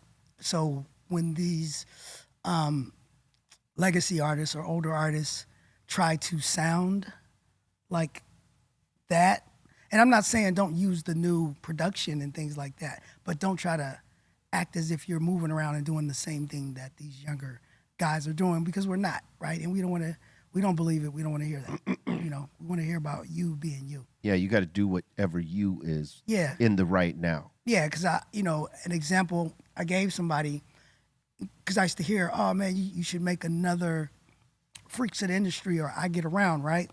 And I'm like, it doesn't matter what I talk about. And the only reason that people loved it is because when I made it, people believed that I was really doing it. Yeah. And I was. So I could talk about it vividly because I was really living that life. Right. You know what I mean? Of doing it. Mm-hmm. So now, if I make a rap about being at my son's football game and picking him up, and that it's going to sound just as dope because I can paint that picture vividly. And that's right now. That's the life that I'm living right now. And and I still like to hang out with the bros and have a drink and do whatever, but I can't act like I'm in the club. I'm just not, Yeah. Right. No.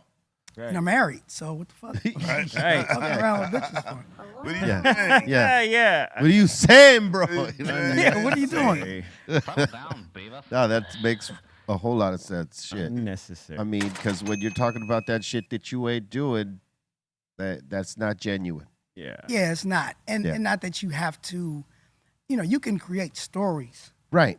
But you got to let people know it's a story. It's a This story. is not something I'm doing right now. yeah, and for instance, like we talk about the moment I fear, we don't think Slick Rick experienced that exact thing. No, but it was a great But it was story. a great story because it was something that could happen, right? Yeah. In the way that he was living his life, I believe, at the time, because he painted that picture so well. It was like, wow. He made it believable. Yeah. Straight Yeah. up. That was a great one. Well done. You should check it out. Moment I Feared by Slick Rick. Go. All right. Next one. People in the chat are wondering if Young Hump and Money B have experienced anything paranormal. Any aliens? Anything? I got a story. Any ghost? I got a story, but go ahead. Bring it. Wow. Well, You ever see Bigfoot? one time I was no comment.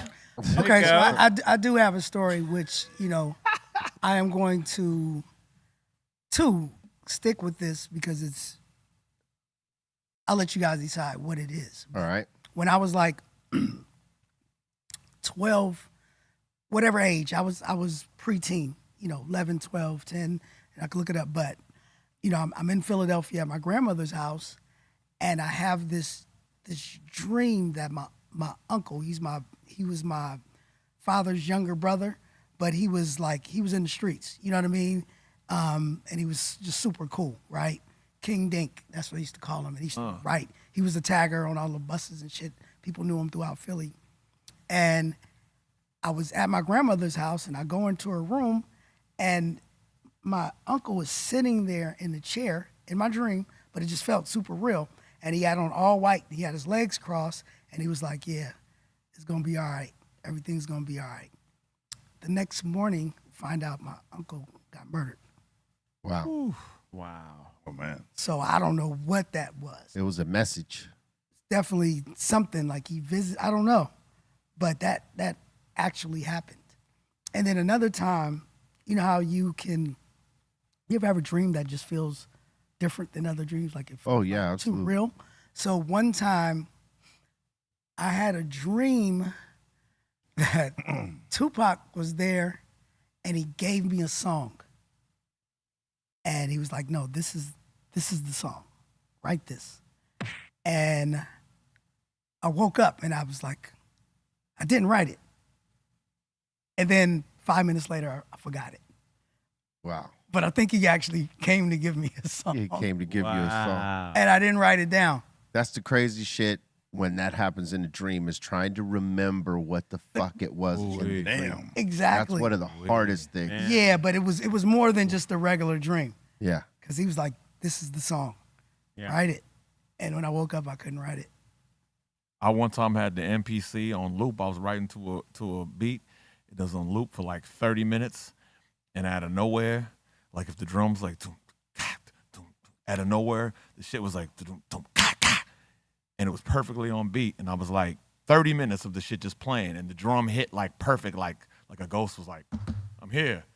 Either that, I mean, somebody said it could have been a glitch on the MPC. I'm like, it would stop. It wouldn't just make another. It would stop. It would stop. Either that, or a spider jumped off the roof and landed on the pad at that exact moment, or somebody was there. That have to be a heavy ass spider. Dude, Yeah. arachnophobia. Hey now. That spider's eating. Baller. Oh shit. Dude, that would be an amazing thing to watch. No, there was probably a spirit in there that said, "Look, you need this extra." Yeah, he just wanted to do that large pro Pete Rock. You know what I mean? Bro. But to the person that answered the question, we are the supernatural. All of us. We are the magical, supernatural things that you were speaking of. Boom, bang. Come on. That part. Speaking of National Wine Day, Hash Kush is asking you guys if you got a favorite strain of wine. A favorite strain of wine. Red for your boy. Well, I like both Malbec and a nice Pinot Noir. Yeah. Talk about it. For reds, it's Chianti, but I don't drink a lot of red wine. Every now and then. You made me think of Dr. Greenthumb versus Dr. Lecter. Yeah. And a nice Chianti. And a nice Chianti. And Pinot Grigio Yeah. There you go. on the white wines. I'm more of a beer guy, so that Shock G Forever, Golden Ale's Boom, coming bang. back very soon. You might catch your boy at the motherfucking CVS with some of that old Sutter Home. Sutter Home, little $5 holler. $5 holla. That'll work. The little outside bottle. Hey, man. Hey, We get busy. man, back in the Nice day, spot. man, you can go to the store and just get the plain wrap beer and be straight. But when I did drink, the time where I used to drink wine was when I was a very young person, and we would get Wild Irish Rose. Okay. Wow. And drink that shit. All right. Be high in the motherfucker. Put Hell some yeah. Kool-Aid in. Shake them up. Mix it up, huh? Shake them up. Man, dude. Oh, And man. stand right out on the block. Or that fine Boons. Boom. No. Oh, yeah. Come on. Oh, yeah. Strawberry Hill wine. I mean, you know, You have only to drink for like 15 of those. That shit had a lot of sugar in it, too. Right. Goddammit. Ooh, it All gave you a right. buzz, though. Farm. Boom. True that. Farm. All right. The last super chat is Marbell is asking which character was Smooth Eddie. Smooth Eddie, that was Humpty Hump.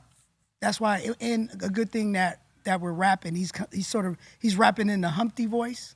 Oh. So he said that, I was Smooth Eddie back then. But the story is taken from a real chapter in Shock's life. So he was Smooth Eddie, and I think he mentions Icy Mike in the song as well. But he's spitting the tale as Humpty, but Right. but it's a real story. And some of the characters in that story are real people, Word up. real situations. So, Shock was great at that. Good question, Marbell. Yep. Did you know? Uh-oh.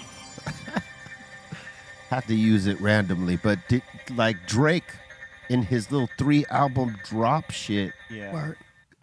made history and the first artist to have 3 albums in the top on the 200 Billboard charts, Yeah. 1, 2, and 3 position. Yeah. First motherfucker to do that.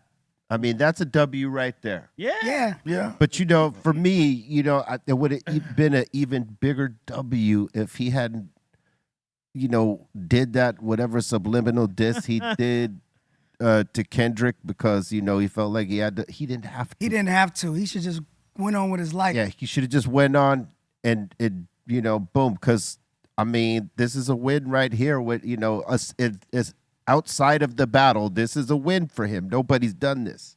Yeah, but Right. is it? He I said, mean, yeah, but is it too much to drop 3 It is. albums in It one is absolutely. Yes, it's in my opinion, it's too much music to drop at once. But he did it because he could, and He wanted to. he's dominating the charts right now. yeah. Crazy. I always thought that whole Drake Kendrick battle, it happened, and then Drake should just forget about it. Right. Because you Right. knew once he put out Drake music again, people are just gonna move, move Hell to yeah. it. Yeah. And that's the best way to get through it. Yeah. Whether you like Drake or not, Drake makes music that people like. True and that. all he had to do was make more music, and he was gonna do just what he's doing right now. Yeah. So I would never drop 3 albums. I was sort of taken back when I heard that he did, but he did it. It was strategic. Yeah, you know, he did what he. It's the narcissist in him. Look, I'm gonna Right. show you how I'm gonna win this. Like, this is checkmate shit. But it's really not. But in his mind, it is. Like, I am gonna take over the charts for this amount of time. I'm gonna put out 3 albums. I'm gonna show you how big my fan base is. Yep, and all 3 of them are gonna win. And all 3 of them's gonna win, and they're all winning. So I mean, he even he even tied Taylor Swift for most #1 chartings or something, like with the album or something like that. yeah. And motherfuckers be paying attention to what happens before them because Jay Electronica dropped 19 albums in a span of 2 days. That's crazy. About 6 months ago. What? So let's just make sure that's on the record. But why? Everybody paying attention. He got Because 3 he's songs on the lot. album. Electronic. Yeah, why? There you go. 19. 3 songs per album. But- See, that's the whole, like, why 19? That's a lot. That's a 19 lot. Well, look, album? his history is the most unconventional, unorthodox True this. shit ever. That is the he's truth. just Did he on put that. out the Dilla files? I mean, all the Dilla where he rapped it. There was that mixtape he did of all Dilla stuff. No, it was all new. It wasn't like old stuff. It was new stuff. Oh, I don't okay. think it was that. I don't know if there's any Dilla production on there offhand because I don't even know if because that's another thing. He removed some of them after. Like he was busting all Yeah. kinds of shit, and just His- 'cause I don't even know. Yeah, there was this one mixtape I got. He did. It was mostly Dilla and Madlib, and he was just it was raw, dude. Yeah, man. Yeah. I have a question. Bust. Well, no, I just want to revisit something because I asked you earlier if you saw the Kevin Hart thing. Yes, I did. And you said you have something to say about that. I thought that he tried to drive his roast too much. Yeah. He like Just he, get roasted. he has to control the situation a little too much. The fact that he had a mic and he could respond directly before he actually went out and said what he said at the end. It was funny at times, and other times it was like Yeah, it was a little bit. it was a little bit awkward. At Yeah, times, awkward. too. Like what was going on with the Rock telling him to suck his tit? Yeah, Oh, that was a little yeah, crazy. Like what was I that? thought the Rock's roasting of dude and all the rest was pretty funny, but that was a little awkward. Cat Williams. But it was just Cat Williams. He was Wait, good. Yeah, I thought he was good. he was. I didn't Virgo. expect that. I didn't expect that moment, but it was pretty good. But the thing is that he would have been better served if he would have just left the mic out of his hands Mm-hmm. and not made things a bit and not try to pump the crowd up. Just let if this is your host, If this is let him be the host and don't co-host your own roast. right. Yeah. Get roasted. get roasted. Get homie. roasted. Just get Yeah. roasted and call it a day. Hey. Yeah, and then even at the end when he was talking about Cat, I didn't know, was he serious or was he bit like? It just Yeah. started to feel like, and then he tried to clean it up. I guess he did clean it up at the end, but Yeah. I thought it was interesting. Right. Yeah, it was Yeah. interesting. Is it out? Because I didn't see it. Is it on Netflix? Or Yeah, It's on Netflix. Netflix. Yeah, On Netflix. Netflix. Yeah, it's almost 3 hours. Yeah, So dude. I if you think have time, but Shane Gillis was a people great host. You thought he was great. I thought he was great. Who? Because he was so he, Who was the Shane Gillis. Shane. Shane Gillis, yeah. Yeah. I thought the what's the dude, Tim, whatever, the gay dude, he was funny. Yeah. I don't know his name. I don't even know.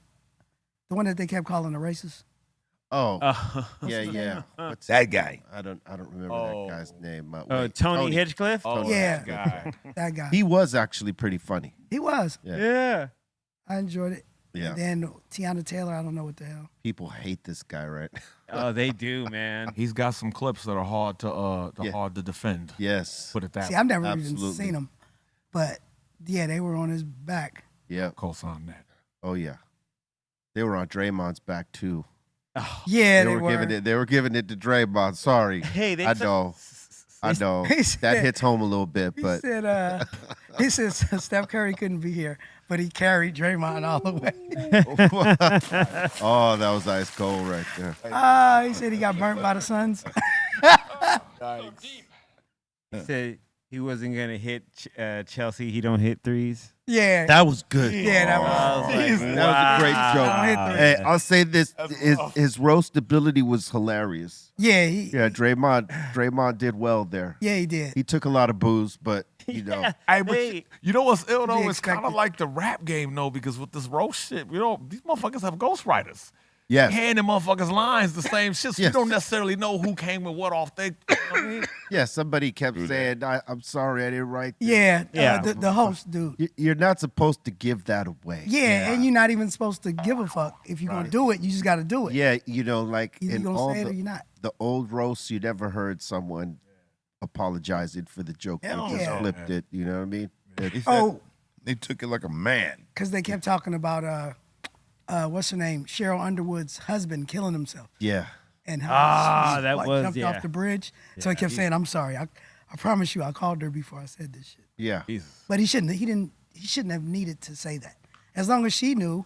Because Right. he felt bad for those jokes that he was given. Well, you know what I'm saying? here's why I think that maybe this is why somebody like him would say that, because the way social media is now, people might attack him. Or, Oh, yeah, getting absolutely. attacked as if they feel like he really was being hurtful Yeah. and meaning it, right? Yeah. It's So, a roast. yeah. Get over it. Yeah. Yeah, Bobo. It's supposed to be hurtful. Exactly. It pisses me off. Are you pissed off? You know, get roasted. You should be. All right. Is that it?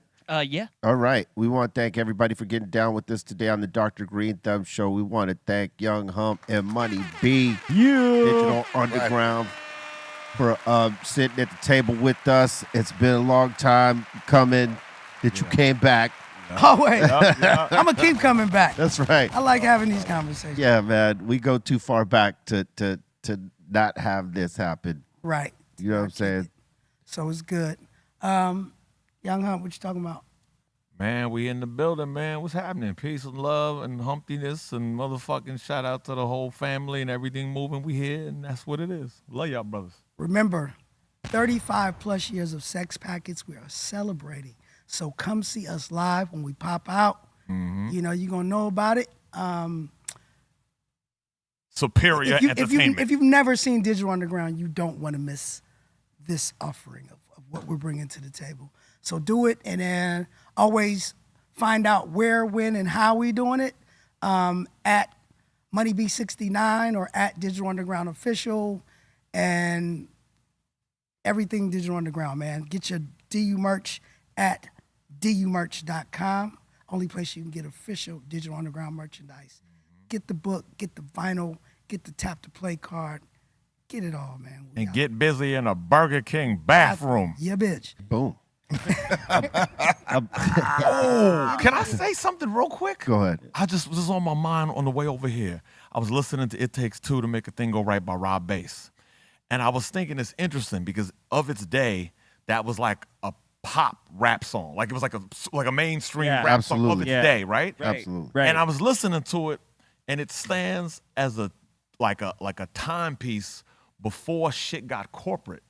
Because in the song, the motherfucker says, I like the Whopper, eep the Big Mac. And it's like now there was no label would let somebody disrespect McDonald's. And McDonald's, we love you and you have the best food on the planet.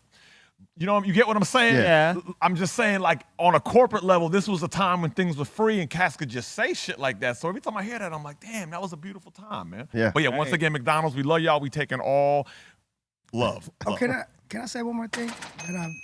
Because I forget shit. We do have a Patreon channel, Digital Underground Podcast with Money B, and I would say check it out because I do a whole series where I'm breaking down every song of Sex Packets. So like the episode talking about how the Humpty Dance was made is like an hour long just on that song, like a full breakdown and explanation of each and every song on that album. So if you're a true Digital Underground fan, you definitely want to check out the Digital Underground Podcast with Money B. It's popping. Boom. Hey. C minus. Super shout out to the Strong One, to Kristen, to BJ, to Eka Vandal, Richie, And Dan, it was dope to see y'all play at the Monty's Burgers. And congratulations on the new record, Eka. You guys are rad. Shout out to everyone here at the table. Yeah. Shout out to the legendary Treehouse crew. Shout out to Dro. Shout out to Aton. Shout out to everybody. And you. Follow me over at C-Fan4. Love y'all. See you on Thursday. What up, Eric Bobo? All right. Catch me on the socials, on X at Eric Bobo, on IG at Eric_Bobo, also on Threads. Big ups to everybody here at the table. Thank you, Young Hump, Money B, for coming on through, man. Blessings on that. And to everybody that supports the show, legendary Treehouse crew, thank you. And we will be seeing you again when, what day is it today? It's Monday. All right, Wednesday. See you. Hey, yo, and shouts to Son Doobie and shouts to Psycho Les. Real quick while I'm here. You know what I mean? That's what's up. Shout to Ray, shout to the Dominator, and what's up, B? Embrace God's love. Swallow that. Yeah. Yeah. BREALTV.